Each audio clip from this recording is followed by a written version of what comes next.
to another episode of Branding and the Beast, episode 7 on content writing for SEO and all things SEO in general.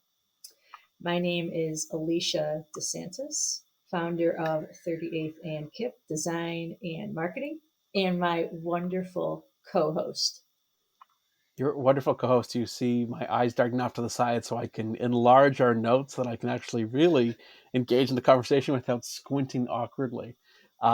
Is Sean Bernstein of the Right Stuff Agency. Nice to see you again, my friend. It's been a while. It has been a while. We've both been so busy that it's been a challenge to find a date that worked for us and worked for our esteemed guest we have on this episode.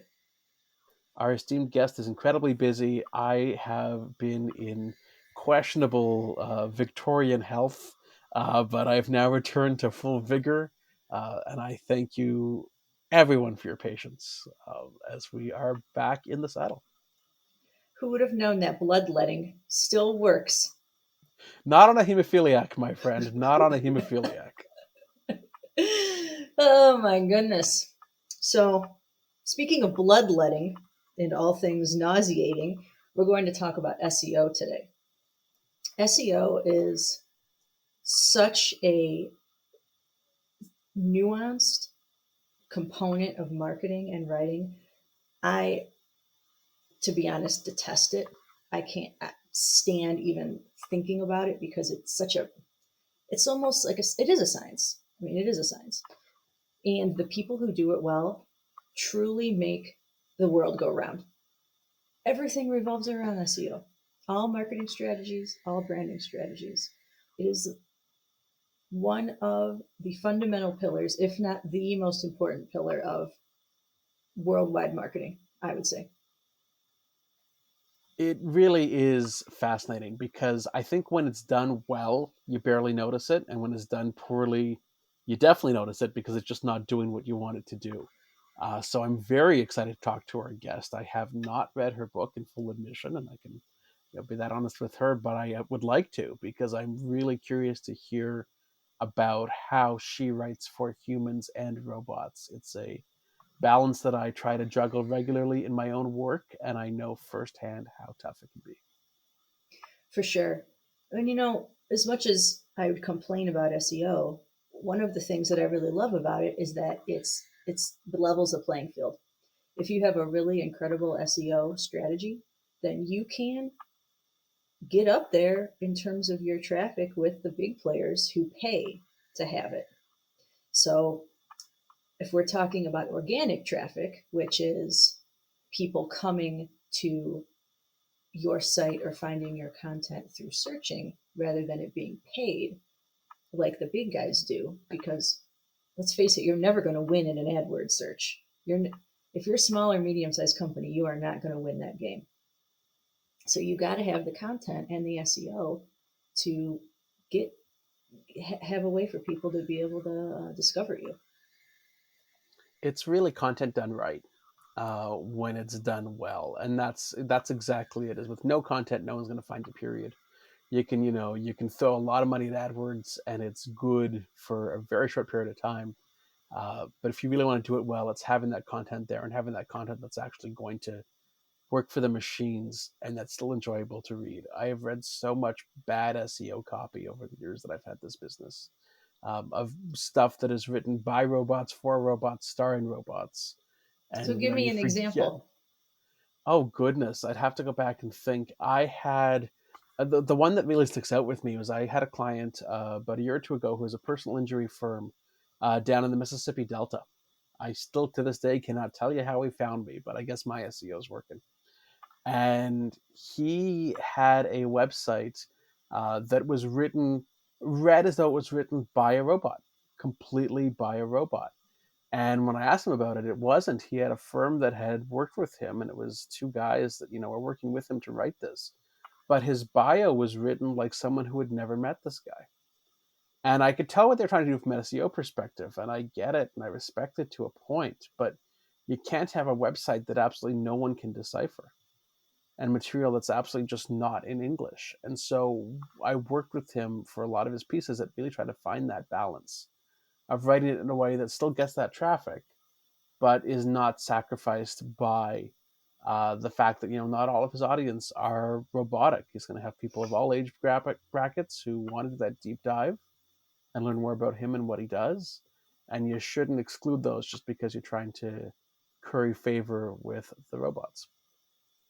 Exactly. One of my favorite SEO content companies, and I'm just a big fan of them in general, is the Monterey Bay Aquarium.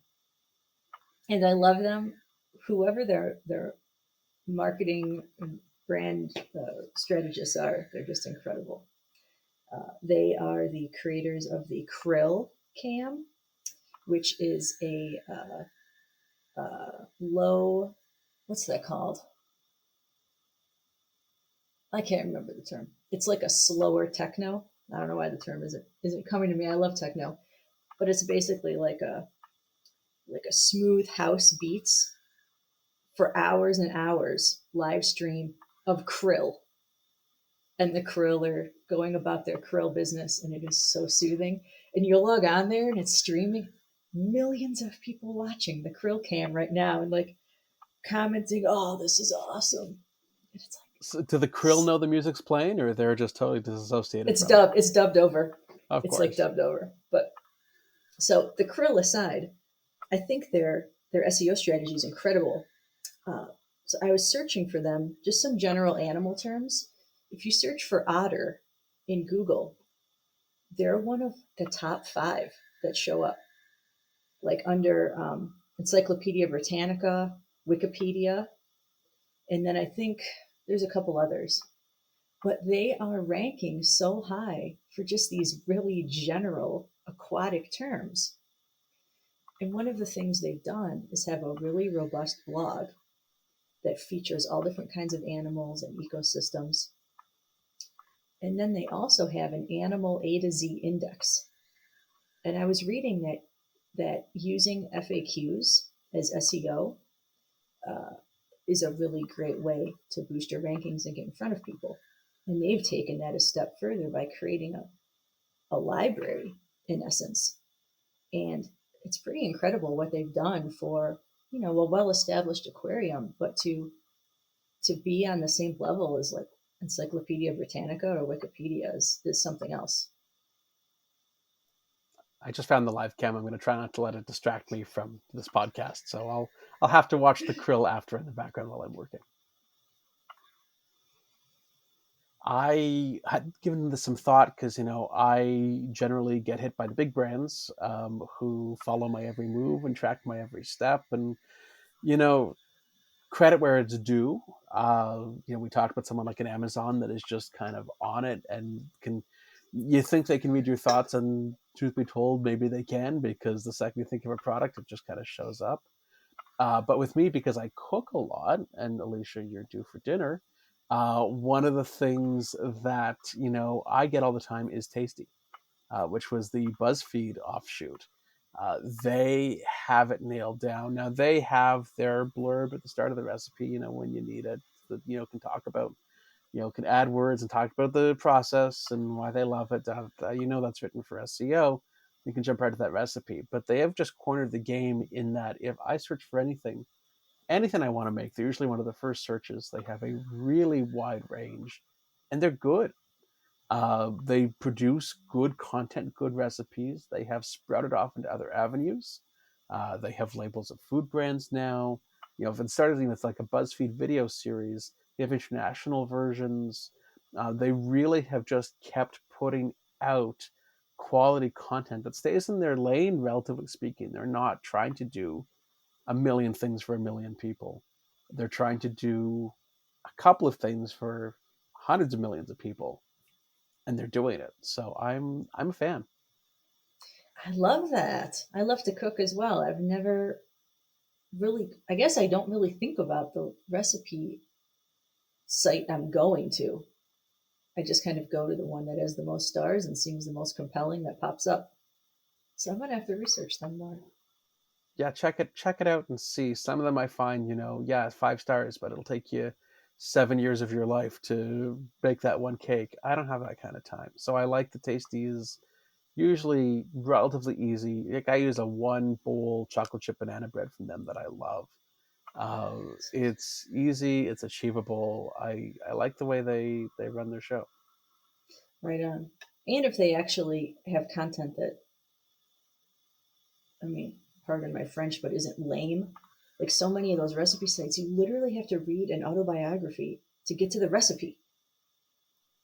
I don't care about the first time you tried this dish in France with your mother when you were, dressed like Madeline. That's not what I'm here for. Just give me the recipe. Right on. Uh, cool. Well, without further ado, let's go ahead and welcome our esteemed guest Well, let's for bring on our our SEO. non-robot guest to talk about robots. Yes, let's do it. All right, welcome back, everyone, and welcome our esteemed guest, Maddy Osman, writer and agency owner, and all things SEO extraordinaire. Welcome, Oh, Maddy. yes. Thank you. Thank you so much for having me. Thanks for joining us. So, Maddy is the perfect person to have on this episode today because she lives and breathes SEO and has really become one of the most distinguished SEO content writers, really, dare I say, internationally. I'm glad you think so. well, Sean is Canadian, so already we're international. I'm There you Canadian and go. I was impressed by your bio. So that's internationally distinguished. I mean, use it how Internationally you We're will. distinguished. There we counting go. There we go. it. With great So let power me comes great responsibility. exactly. It really is, to be sure. So I'll read your Maddie's bio real quick here. So first things first, she's a best-selling author of Writing for Humans and Robots, whose title I absolutely adore. The New Rules of Content Style. Digital native, decade-long devotion to create engaging, accessible, and relevant content. Journey from freelance writer to founder and SEO of the Blogsmith, which is her writing agency. Provided numerous insights to share content creation for enterprise and B2B technology brands specifically. She's earned a spot in SEM Rush's and BuzzSumo's top 100 content marketers and the Right Life's 100 best websites for writers. So I would say that's pretty esteemed. I mean, It's I don't know some what the heck you acclaim. got to do to get, yeah. So thanks for being on. I know Sean is super excited because he's a writer. I'm So I not figured worthy. you guys would have left. Stop. I'm sure we have Oh, a lot that we can learn from each other. the Canadian humility. So first things first, how did you get to this point, and what drives your fascination with SEO? Sure. Yeah, I think that's a great question. Whenever I answer this, it always starts from the place of my college job. That was very. It was an important period of time for me to figure out where I wanted to go. When I started school, when I started college, I knew I wanted to be a business major. That was all that I knew. And then I quickly figured out that the numbers stuff also probably wasn't going to be a fit. So that narrowed the field considerably. And I worked at this job for the Department of Student Life.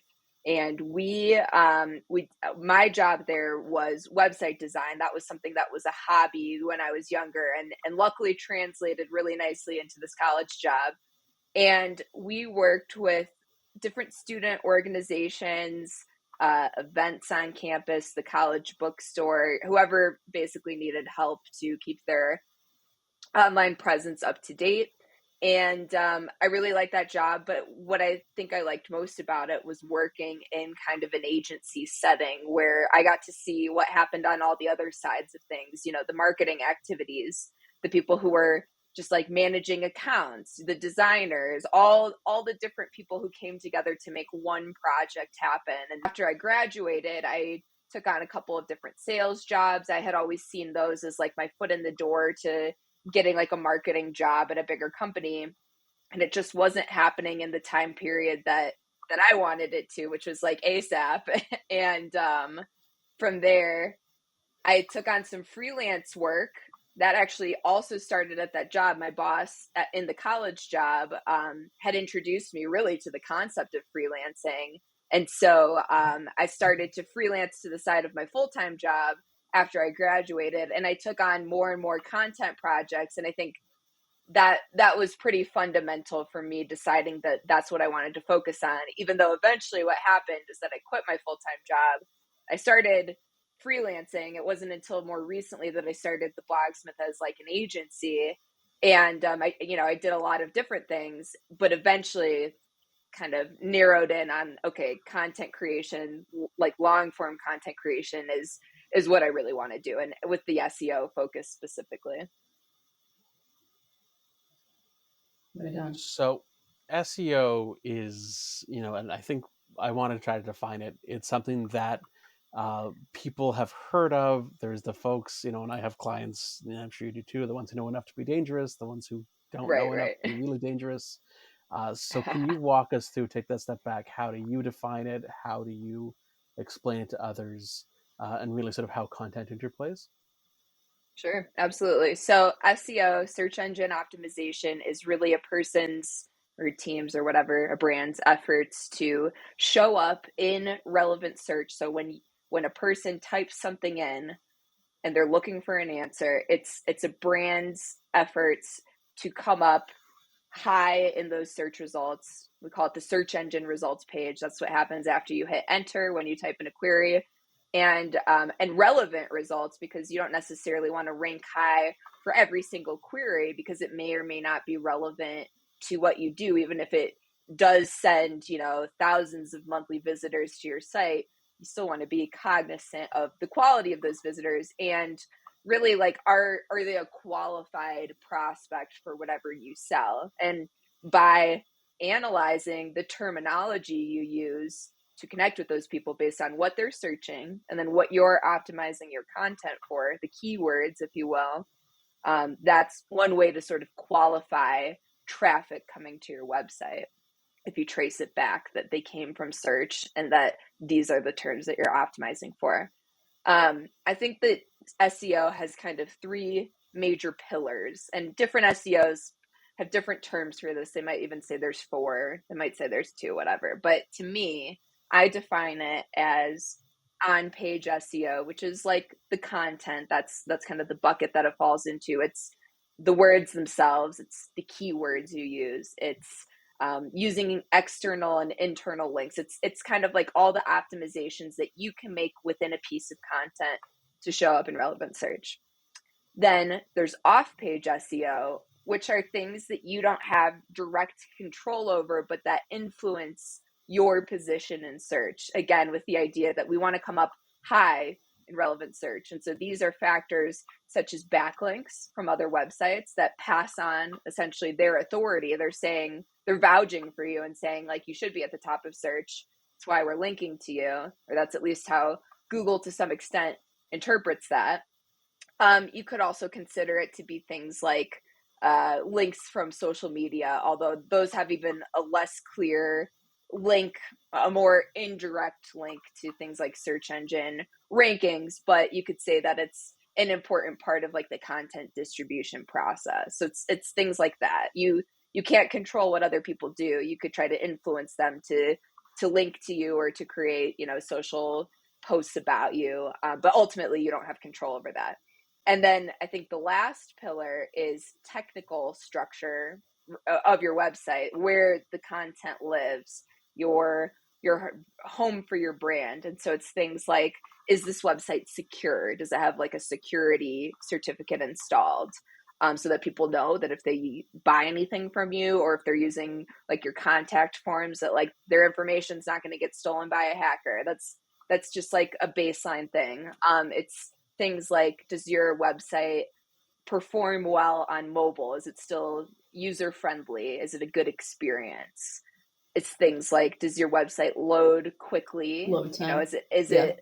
Is it not a frustrating experience to interact with your website? I think those are the three pillars. And then I think where content fits in, it's everything's kind of leaning into the content, right? Like you want your technical structure to be good so that the reading experience is good. You want backlinks so that your content shows up high in search. And I think that ultimately the job that content does with these three pillars is it provides the context of your offering. It's literal text that Google can parse to understand meaning about what it is that your brand is about and the topics that you write about. Right on.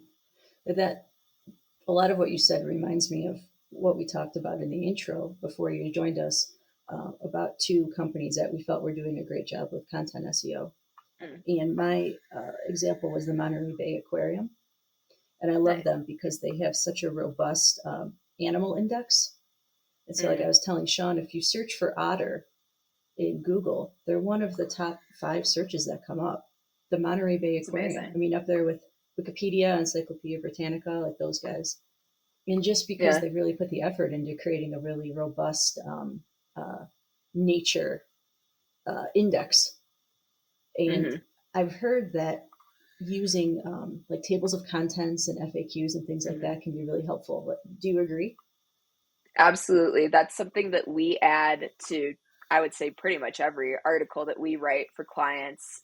Within Google Docs, you have this ability to insert a table of contents that has like jump links so that you can also hyperlink to the relevant sections. And one thing that I will say is sometimes when clients are uploading the content to their website, sometimes they forget that it's hyperlinked to the Google Doc. So what you have to do is if you're taking a Google Doc and uploading it to like WordPress, for example, wherever you're going to publish your blog, just make sure that you reset those jump links or it will link back to the original Google Doc. Sean, is that something that you integrate? Because you do a lot of very technical writing. Yeah, I mean, I do a lot of sort of very much client facing. It's funny. I do little things with it. I have clients come at all different stages of SEO. So I have clients who come at me with, and Maddy, give the background in my business is webs, copy, blogs. You fill in the blanks, you get it. And so my background is legal and a couple other things, but I come at it. I was a journalist before that. I come at it very much as a journalist. So very kind of plain spoken approach. I have clients who come at me with a list of keywords they've got and saying, hey, include this many times. I have a client who uses Market Muse and has me, actually tracking against, the competitors, and I can do that. But I have a lot of clients who are solopreneurs, and that's what I'm talking about next. And very small businesses, and so they don't really have money for a strategy per se, but you can guess at what some of those keywords are, some of what the competition is doing. And I've incorporated more and more strategies even in what I do, that I'm playing now with smaller paragraphs. I'm playing with a lot more subheadings and everything. I'm playing with, different little tips and tricks to keep things really flowing, really smooth, where I'm still really focused on story and narrative, but I'm incorporating those, extra little pieces. I don't do the table of contents as much, and that's actually a smart thing to start. That's a great question to lead into, is what are some of the strategies that you would suggest for small businesses, and even the ones that are DIYing it and aren't hiring either of us, that they can sort of think, okay, here's a couple tips for the way that you're going to do things next. Sure. So I think that first of all, whether you hire somebody to help or not, you have to have certain types of like documentation that are just like ready for whoever it is that's going to create the content that they can use. And so it's things like a style guide. I think that's one of the most important. And maybe another link that I can share with you both is the Blogsmith's style guide. So I'll drop it in our doc. But just having something that defines like, this is how we do it. And things like, how do we do subheadings? Do we do sentence case or title case? How do we incorporate links? What's our policy on using statistics to back up claims? Should they be, something like within the past 2 years, especially in like digital marketing, anything that's older than that is probably out of date. Anything pre-pandemic is probably out of date because people's behaviors have changed fundamentally. So new studies are needed. So having different documents that set whoever the writer is, even if it's you, up for success.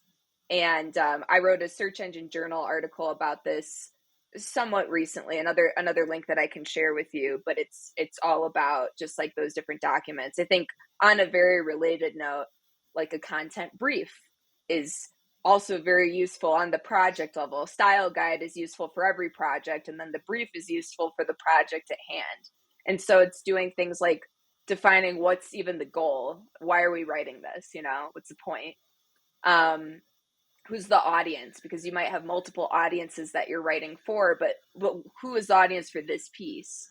If you have a specific call to action that you want the writer to include, like maybe the goal of the piece is to get people to get in touch to talk about your services. So you want to be able to kind of incorporate that naturally and not as like an afterthought. So a content brief, I think, is another really important thing. As far as other tips for small businesses or beyond, anybody who's considering an SEO content strategy, I think another important thing is to be planning ahead in terms of like a content calendar so that you always have ideas for what you want to do next, so that you're always advancing projects and using the resources that you've set aside for this, but also leaving room open in your schedule for timely things that come up. Or, a lot of the times when we're coming up with topics for the Blogsmith blog, it's like, what are questions that clients or prospects have that we could just get ahead of by creating a blog? And so that maybe it's not super timely in that, it's a Black Friday strategy, so we have to write it before November, but it's timely in that we have people asking this question a lot and we want to be able to address it and also show them that like we have thoughts about this. We are thoughtful in our approach to whatever the answer is. And that's something that's relevant to any company. And then I think like just the last like big thing for those who are maybe just establishing this strategy or, developing it is we talked about those 3 pillars like content or on page, off page, and technical structure. It's important to not focus on just one of those things, but neglect the other pillars. They all support the house that is content. Yeah, that makes a lot of sense.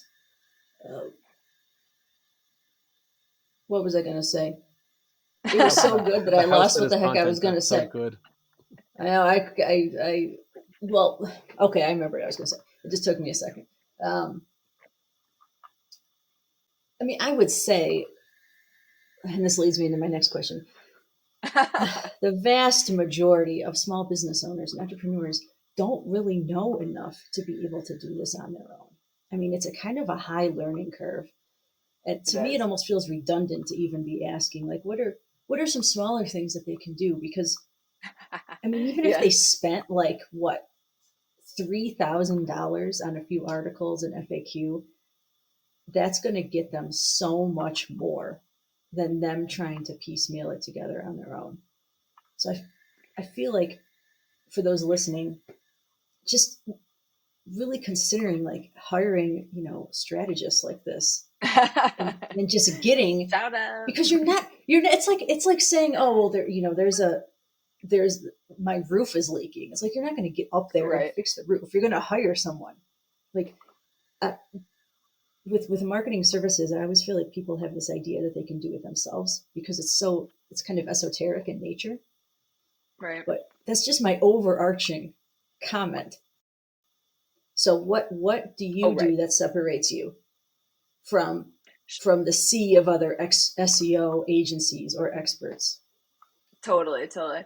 And I do also want to talk a little bit about this is just a note. This is a placeholder. I want to talk about how brands can define themselves uniquely so that they don't create regurgitated content and so that they are distinctive. But let's table that for a second.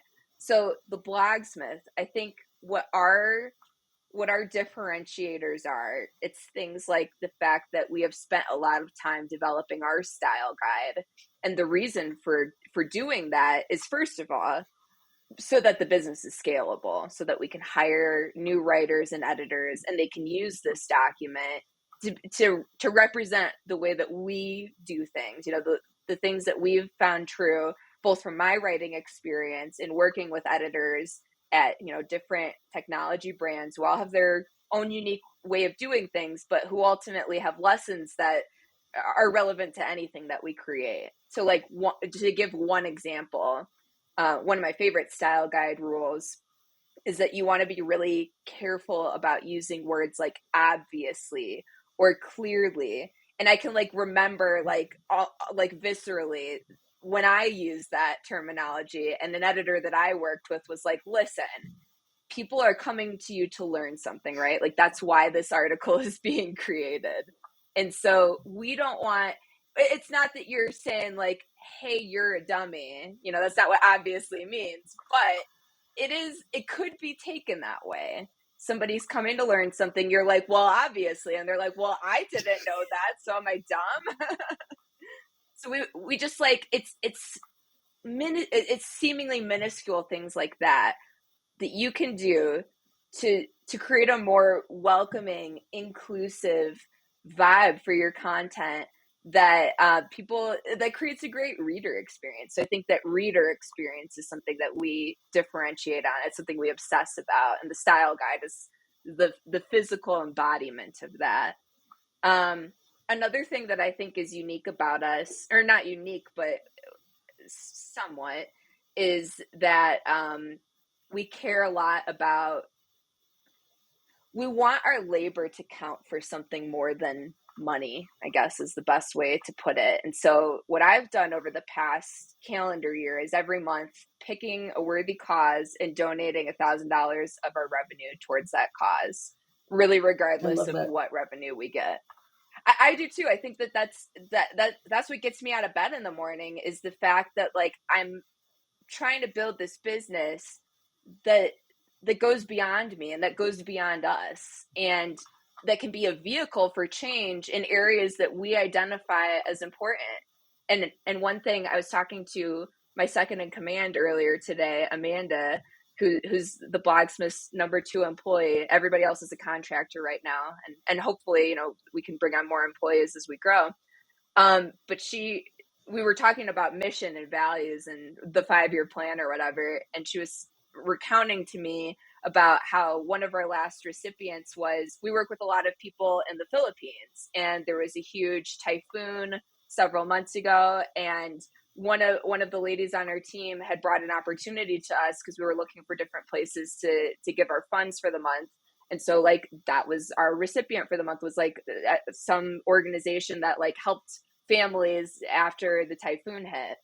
And so that's one really, I think, excellent way that we can walk the talk, or whatever. It's those are literally our people on our team, and we're funneling the funds back that way. And I want to do more to get them involved in picking the organizations and voting on them and things like that. So I think that's another differentiator, is that we are money motivated, but that's not the higher power we serve. The higher power we serve is the world that we all have to inhabit.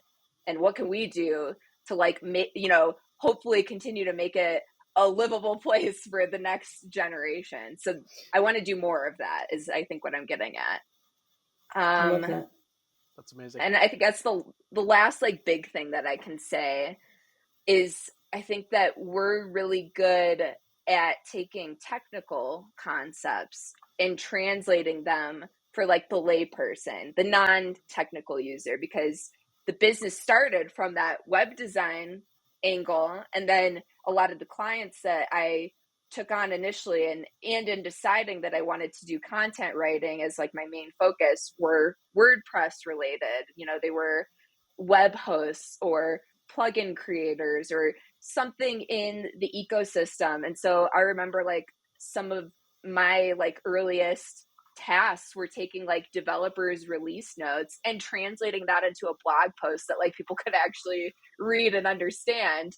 And so I think that that's like our last huge superpower is that we can help people take that like higher level technical speak, but make it make sense to the people that it needs to make sense to.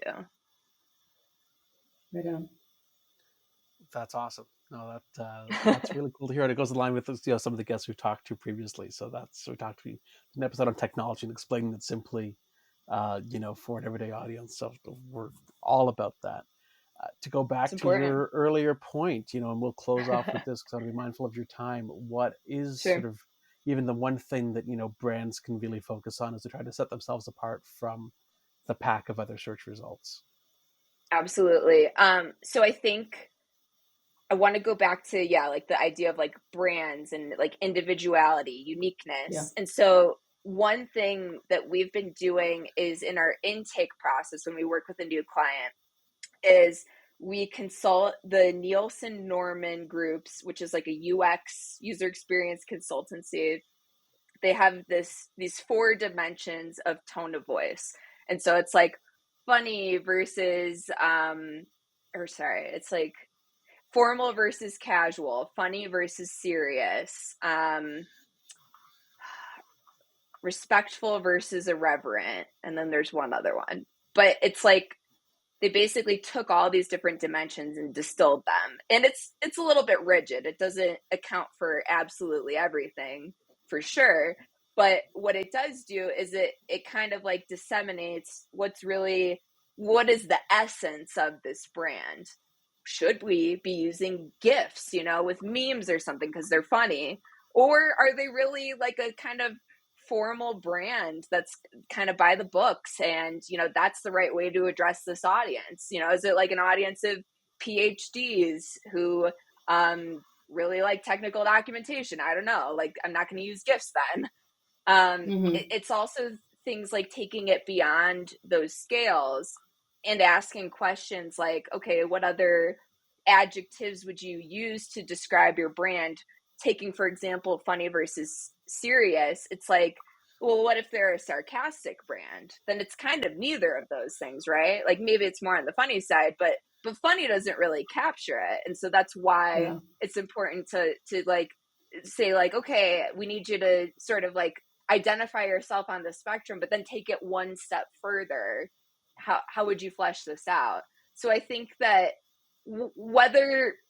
I think it would show up in search in the way that you're writing like your meta titles and your meta descriptions, the things that people would see to decide to click through to go to your page. I think that's certainly one way to look at it. In terms of like other things that you could do to set yourself up for success in search and with competition, I guess one other thing is to just like to think about setting expectations properly. So you might, to give maybe 2 things to think about. One is just that you don't want to fit like a round peg in a square hole. And what I mean by that is like trying to optimize for a keyword that goes against what you see when you search for it. And just being like, well, I want it to mean this, and it's like, well, that's not what people are looking for though. So it's ultimately not going to be successful. And then the other thing I was going to say is when somebody reads like the title and the description of the search result and they click through, what they see on the other side should be pretty representative of what they originally clicked on. And so you could do things, for example, like adding little brackets to your title. If it's like an ebook in a bracket. If it was recently updated for 2022, you might put that in a bracket so that they know that if they're looking for stats, you're going to have some good up-to-date ones. If you have an infographic, a lot of people really like infographics, so that would be a good thing to communicate too. But the idea that you're not fleecing them, you're not like trying to pull something over on them. Exactly. Clickbait is, they literally say in Google's search quality rater guidelines that like clickbait, they don't like that. Yeah. I love that.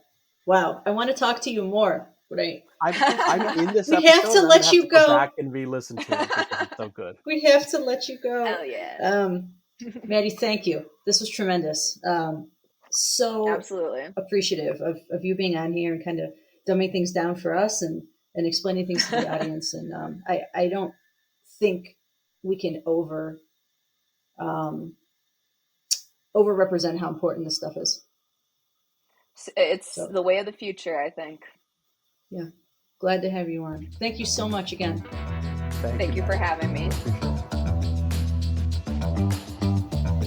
All right, and we're back. So Sean, how did you feel about having a fellow writer on our podcast? Wow, I am speechless. That was just excellent. I was saying before we started recording, I think I felt similar to how you felt when we did the episode with Jose Garcia, and that yeah, we work in the same space, but it's just really neat to see someone who does things that little bit differently and does that a little bit different work.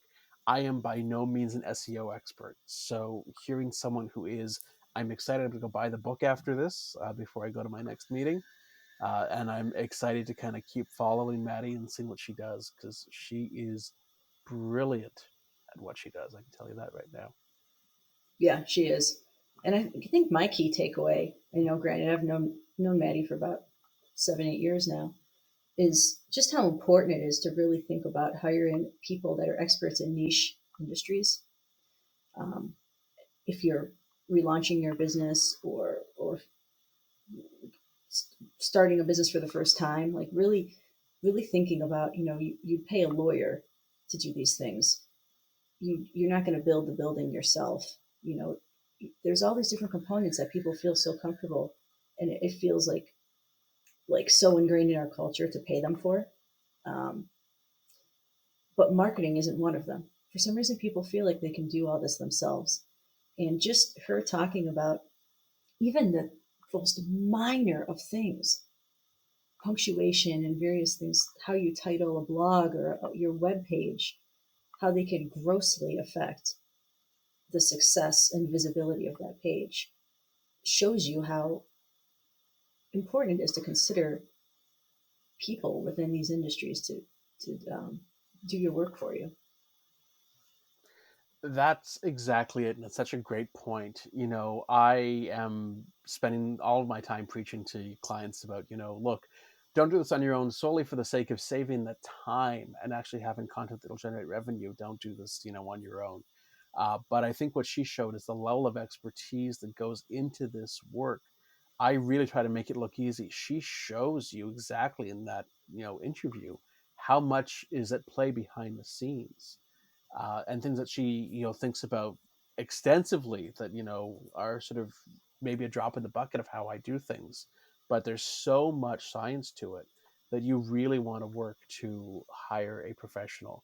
Don't try this at home. Find someone who really knows how to do it and how to do it well. On that note, she didn't plug her own book, so we're going to plug it for her. Yes. Writing for Humans and Robots: The New Rules of Content Style is available on Amazon. I am going to go take a copy, but it won't be the last copy, so you can get out there and buy it yourself. Well worth the read if you're interested in any of this. It's won a ton of awards too. I think it was ranking like #1 digital writing book or something on Amazon. I mean, it's really shows the depth and thoroughness that has gone into it. That's amazing. She is so good at what she does. I cannot stress that enough. So I'm grateful to you for finding her, forgive me. And I'm grateful to her for giving us her time today, because it was incredible. It was. It's always incredible. We Episodes. have a good time, don't we? I know. Right on. Well, on that note, I'll introduce myself. Or what's the opposite of introduce? Extraduce? Extraduce. The I don't end. think that's a real word, but we're going to make it one for today. Alicia Disantis, 38th and KIP, Design and Marketing. You can find me on Instagram, LinkedIn, Vimeo, and Sean Bernstein, my lovely co-host. Sean Bernstein of the Right Stuff Agency, WRITE. It is the right stuff agency. You can do a anything nowadays, as I keep telling people and they don't believe me. I'm also on Facebook, LinkedIn, uh, Instagram, TikTok once in a while, or just send a carrier pigeon. I will be there to receive it. And the fax machine. There you go. I finally got rid of that. Oh man, it's almost 2023, so It was high time. it's high time. Right on. And find us on your favorite podcast app. Yeah. We are on all of them. Send us love, leave a review, tell us who you want to see, send us guests. We are all ears, and thank you for being all ears as well. Thanks for listening. Have a good one. Bye-bye.